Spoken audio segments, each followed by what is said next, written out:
معنا النهاردة طريقة عمل وايت صوص بالفراخ بطريقة سهلة وجميلة، ويطلع معانا الصوص كده مش ناشف ويبقى طري معانا لآخر معلقة بناكلها.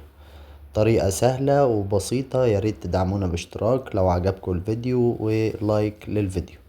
تعالوا بقى نخش على الخطوات على طول. هنعمل اول حاجة عندنا المكونات بتاعتنا. عندنا هنا فراخ متقطعة شرايح، وعندنا ملح وتوم باودر وبصل باودر ومكعب مرقة ومشروم وبصل متقطع وفلفل الوان زي ما انتم شايفين كده، وعندنا كيس مكرونة بنة، وعندنا الجبنة الموتزاريلا بتاعتنا وكريمة الطهي اللي هي الكريمة اللباني، وعندنا مكعب زبدة ومعلقة دقيق.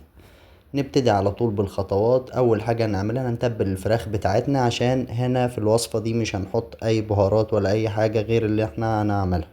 حطينا تبلنا الفراخ بتاعتنا بالمنظر ده. الخطوة دي من اهم الخطوات. هننزل عندنا بالفراخ المتبلة بالملح والثوم البودر والبصل البودر. لازم الفراخ تاخد صدمة، يبقى الزيت سخن جامد وتاخد صدمة جميلة عشان يبقى لونها بالمنظر ده. ده منظر الفراخ بنحمرها جامد، وادي الشكل النهائي اللي احنا عايزينه الفراخ يطلع بالمنظر ده. ننزل عندنا بالمشروم والبصل بتاعنا، نديهم تقليبتين كده اقل من 5 دقايق. ننزل عندنا بفلفل الالوان بتاعنا المقطع، وبعدين ننزل عليهم بمكعب المرقة. مفيهاش بهارات كتير الاكلة دي، بس طعمها هيطلع تحفة. وتابعوا الخطوات بالطريقة بالظبط. هنيجي عندنا نلم الحاجات دي كلها على جنب كده، ونحط مكعب الزبدة بتاعنا ومعلقة الدقيق، ونربط الكلام ده كله في بعض. نقلبهم كده في بعض لحد ما يتبلوا، ونقلب الكلام ده كله في بعض كده زي ما انتم شايفين. طريقة سهلة وممكن اي حد يقدر يعملها. تابعوا الخطوات واعملها بنفس الطريقة. عندنا شوية مية هنا من الحلة بتاعة المكرونة اللي بنسلقها.